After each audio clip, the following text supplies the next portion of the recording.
Good morning, YouTube. I am back. I am sitting in my dining room, and you may be wondering why this is in my dining room. And the reason it's there, this, by the way, is the plans for my house. I don't know why I have this. I didn't build the house, but I did get plans when I bought it. So I'm in my dining room, and you're probably wondering why this is in my dining room. And the reason for that is that I have a superpower. I have a number of superpowers as a single man. Single people who aren't really out there looking for somebody to get married to, they all have superpowers. And I can give you an example. A single woman like that can have as many cats as she wants. She can listen to Kenny G all day long. She can have a meatless house.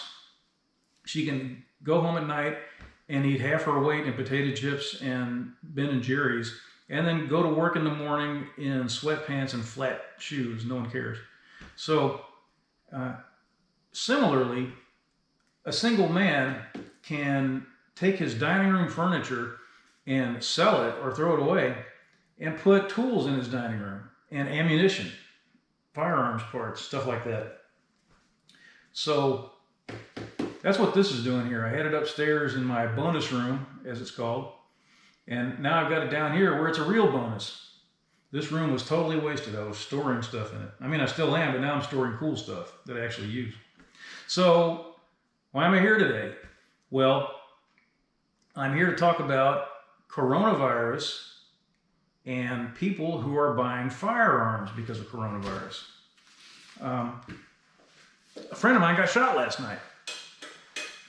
And I have to tell you, I feel absolutely fantastic today.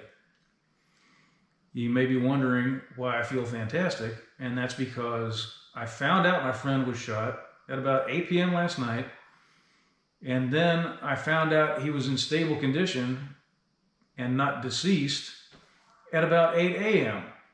So since 8 a.m., I've been walking on air. I don't look too hot right now, even compared to the way I usually look.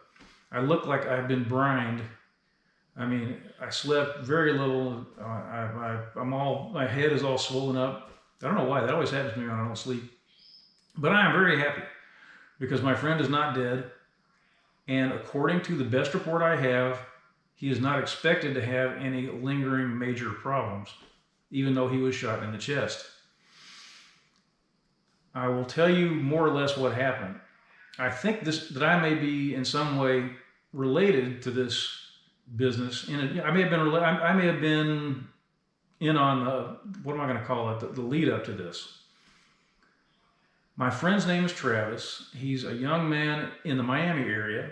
He's a college student, under 30 years old, and we met at a church. We were armor bearers at a church called Trinity, which is a horrible, crooked church in Miami Gardens, mega church, prosperity church.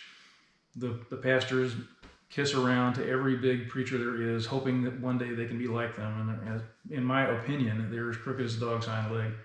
So we were armor bearers, and an armor bearer is supposed to be sort of a security person. I carried a gun in my church. A lot of the other guys did. We went around making sure nuts didn't cause problems. And we also did gopher work, pick up my dry cleaning, that kind of thing. So, I'll tell you, there's a guy named Carl Lentz who's a preacher, a very famous preacher. I think he's Justin Bieber's former preacher. I'm not too sure. That's a ringing recommendation. And what I was told was that when he went to Trinity to speak on one occasion, he wouldn't speak until somebody went out and bought him a certain shirt from American Outfitters, because I guess that was his lucky shirt. So this is the kind of thing that happens at this church. I mean, I could tell you stories. Anyway, we weren't treated very well there, and we went on to another church, and then the pastor at that church was imprisoned for pedophilia, rape. So we became disenchanted with churches, and we got a very good relationship. We spent a lot of time in prayer. He calls me up every once in a while. We'll spend half an hour in prayer discussing our relationships with God. And I've been able to be of some use to him in his practical life, giving him advice on college life and so forth. I think he's the first person in his family to go to college. So Trinity is in a black area, mostly a black area. So a lot of the people in that area don't do too well. I mean, it's not an upscale black area, I'll put it that way. So it has been my privilege to be of some assistance to some of the younger people there.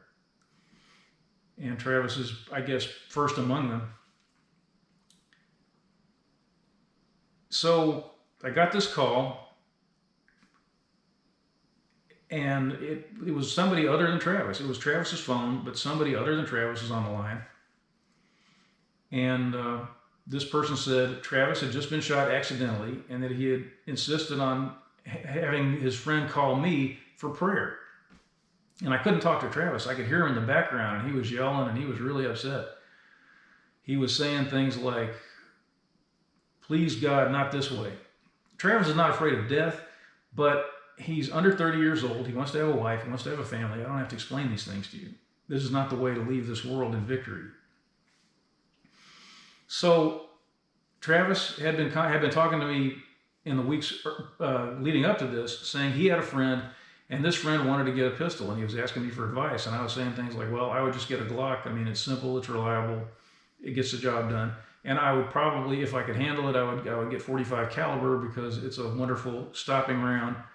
And unlike 10 millimeter, which is somewhat better, arguably, you don't have to reload in order to get decent ammunition for the .45, at a price of under $50 a box. Well, I really think this person who called me is the same guy. And I think what happened is he got his gun and then he showed it to Travis, and because they didn't have any training, he shot Travis, not knowing what he was doing. I mean, it was really disturbing. It's disturbing to hear that your friend's been shot and to hear him in the background in misery, and then to hear the person who apparently did this thing, saying that he has a chest wound. I said, where's the wound? Where was he shot? And he says, in the chest region. Well, that covers a lot of ground. That can be a big deal, or it can be a graze. A lot of bad things can happen to you even if you live when you've been shot in the chest. You can be paralyzed, you can become incontinent, you can lose organs, you can have a colostomy for the rest of your life. So this was very bad. And I contacted another friend of ours, a mutual friend, and I thought she had a lot more connections to people Travis knew. I thought she might be able to tell his family what was going on and then to get me some details, because I didn't want to be... What happened was this guy hung up while I was talking to him, and I couldn't get him on the phone again. I kept calling again, and I thought, well, maybe he's been arrested and the police have the phone. So I was very disturbed, and I wanted information, and I wanted his family to know what was going on, because for all I knew, he could be dying, and they would certainly want to be as close to him as they could. Well, it turned out to be an interesting process trying to get in touch with people. As I said, I think as I said, Travis is black, and a lot of his friends are black. And I was trying to use, the only tool I had was social media. I actually signed up last night for Facebook and Instagram just so I could try to find these people. I hate social media. And the problem with searching for people, black people, on social media is they don't use their real names. If a white lady named Mary Smith signs up for Instagram, she'll call herself something really imaginative like Mary Smith. But this is something I've noticed about black women. They'll call themselves things like Bootylicious Choco Delight Double D. I mean, I'm totally serious. And you can't search for that. You have no idea what someone's going to call themselves. So I really got almost nowhere with that. But my friend did get somewhere with it. And finally, at 8 a.m., I got the news that Travis was in stable condition and he wasn't expected to lose anything important. So why make the video? Why am I here to make this video? I think it's interesting for a couple of reasons. For one thing, I think what happened is about fatherlessness. And fatherlessness is an important concept in Christianity because God is a father to the fatherless. The Bible says that. It says, when your father and mother abandon you, the Lord will take you up. I've known a lot of black people over the years. I got 2 black godchildren, and I think I'm on safe ground when I say that fatherlessness really is a problem among black people. It's a lot of people like to say there's absolutely no difference between black culture and white culture. All the problems are because of prejudice. And that's just not true. There's huge differences. And fatherlessness is one of those problems. There's a lot of people either who don't have their fathers around, or their fathers are around, but it's worse than having them gone. I know a lot of people who have brothers and sisters that don't look anything like them, and that's, you can guess how that happens. I mean, it's not because you grew up in the Cleaver family from Leave It to Beaver. So fathers are important. It's important to have a male presence in your life to teach you things. I was kind of fatherless when I was a kid, even though I was from an affluent white background. My dad, and I love my dad and I forgive him, and he got himself in touch with God and he got saved. But in order to be honest, I have to say some critical things. My dad was very selfish. He was brutal, and he didn't give me any guidance when I was a kid. Sometimes I'll watch TV or I'll watch a movie and I'll see some father or grandfather or uncle, and he's talking to a kid and he's saying, this is going to help you get ahead in life. Here's how you do this. Here's how you do that. Here's how you talk to a girl. Here's how you get good grades. Here's how you get a job. And I didn't have anything like that. I was living in a nice house in an expensive neighborhood, and my friends and I, we just lived like wild Indians. We used to walk up and down the streets all day in Miami on the asphalt barefoot in the burning sun and just did whatever I wanted to do. So I've had a lot of problems in life because people didn't really raise me. I just occurred.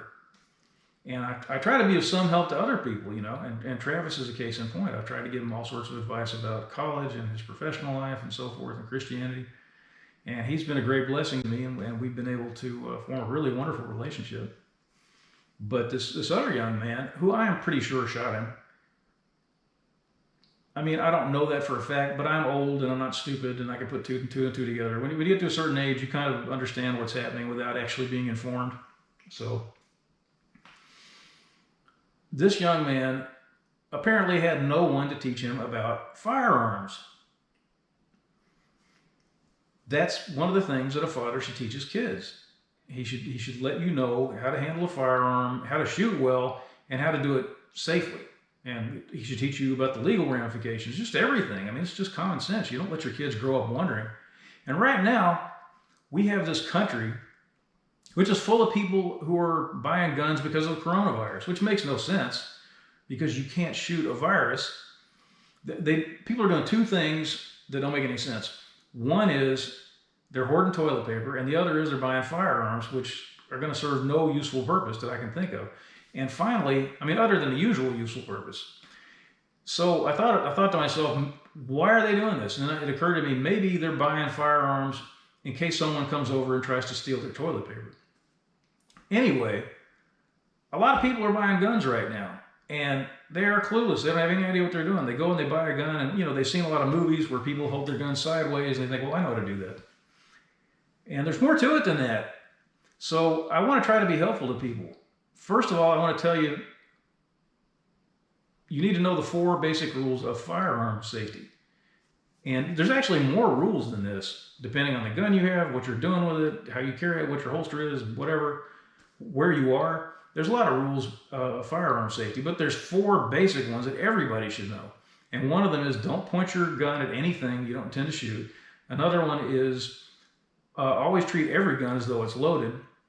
And I want to stop on that one for a second because guns have a way of getting reloaded while you are away from them. I don't understand this, but it's just something that happens. Whenever someone hands you a gun, you should open it up and you should look at it and make sure there's no rounds inside it. Well, unless you want rounds inside it, unless you want it to be loaded. This is called clearing a gun. And when you do this, don't just do it once. If you, for some crazy reason, put your gun down and walk away for 10 minutes, which you should not do, when you get back, clear it again. Because I guarantee you some idiot will put a bullet in there. A cartridge. I'm going to get people to go, oh, bullet, you said bullet. Well, it's a cartridge, whatever. I'll tell you about an incident. When I was a kid, I shot a friend of mine in the neck with a BB gun, and I was positive that it wasn't loaded. I had checked it. I knew that it was unloaded. And I pointed it at him as a joke and pulled the trigger and shot him in the neck. And he wasn't hurt. It was unpleasant. But he had a little red dot on his neck. It's not like I blew his head off. But what if that had been a shotgun? It was bad enough with a BB gun. Boy, you talk about feeling bad. I felt horrible. And this kind of thing happens with guns every day. Maybe what happened to my friend Travis. So never trust a gun unless you're extremely sure that it's not loaded and you have checked very recently. So what's the other rule? Let's see. Don't point it at anything. Assume it's loaded. Make sure of your target and your backstop, which is really the same thing as saying don't ever point a gun at something you don't want to shoot. So let's see. If I covered them all, backstop, point. Oh, don't ever put your finger on the trigger until you're ready to shoot. You know, a lot of our information, unfortunately, comes from ignorant people in the press who don't know anything whatsoever about guns. They think a shotgun is a rifle. I mean, they think every gun is an AR-15. They think an AR-15 is a machine gun. All those things are false. So don't ever listen to these people. You have to make sure that you're informed by people who have some clue what they're doing. And one of the ways that you can kind of ensure that is to search around on the internet. You will find information. You'll find the 4 rules, and you'll find more rules for different situations. You'll find articles. You'll find useful YouTube videos. There's a lot of stuff out there, and you'll also find internet forums.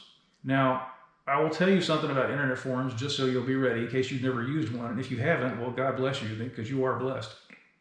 Internet forums are extremely useful for amassing information, but they attract a lot of jerks.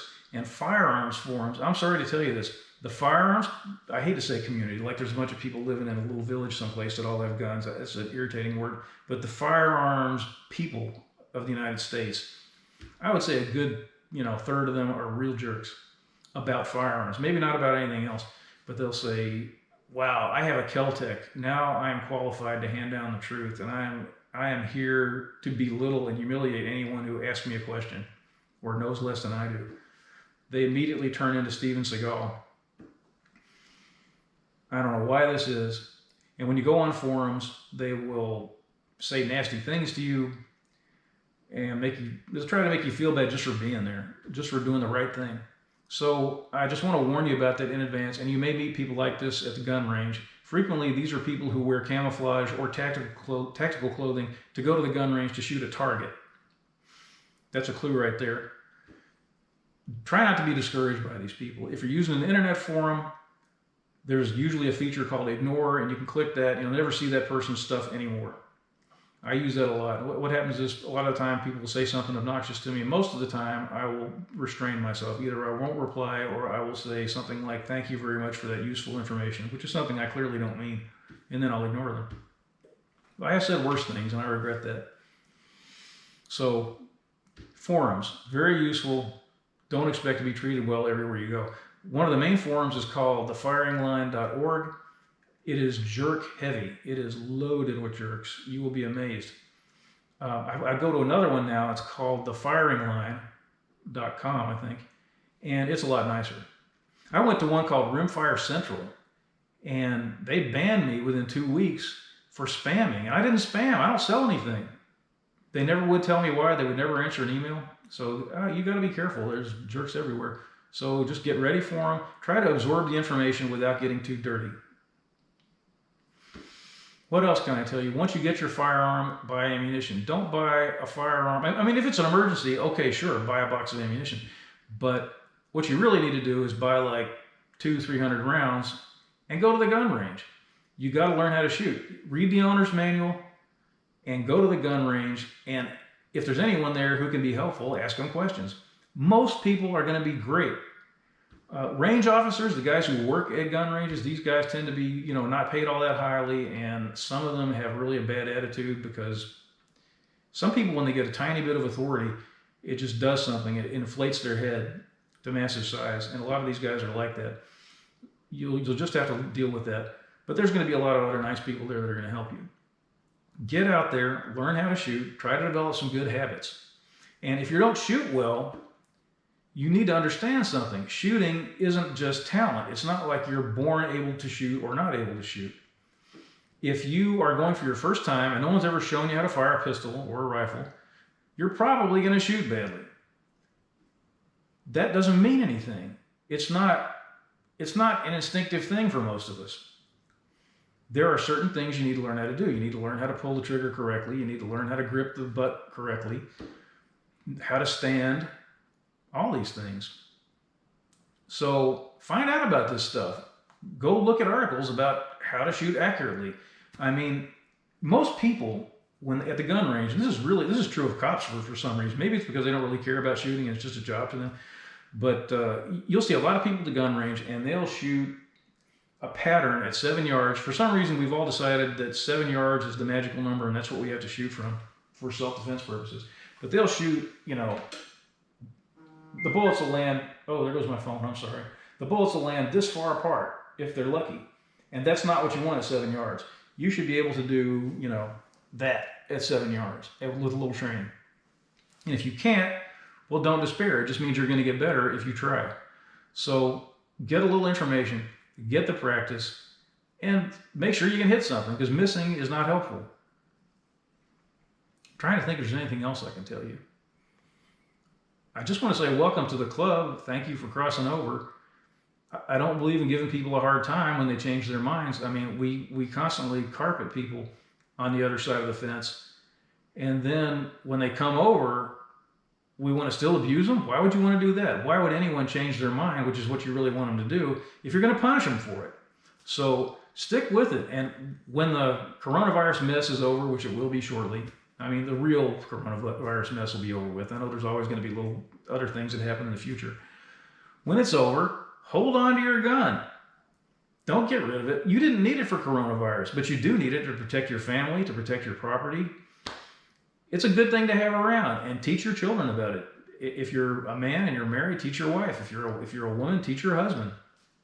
You need to learn about these things. You don't want to go through life helpless. There's something people say, and it's 100% true. When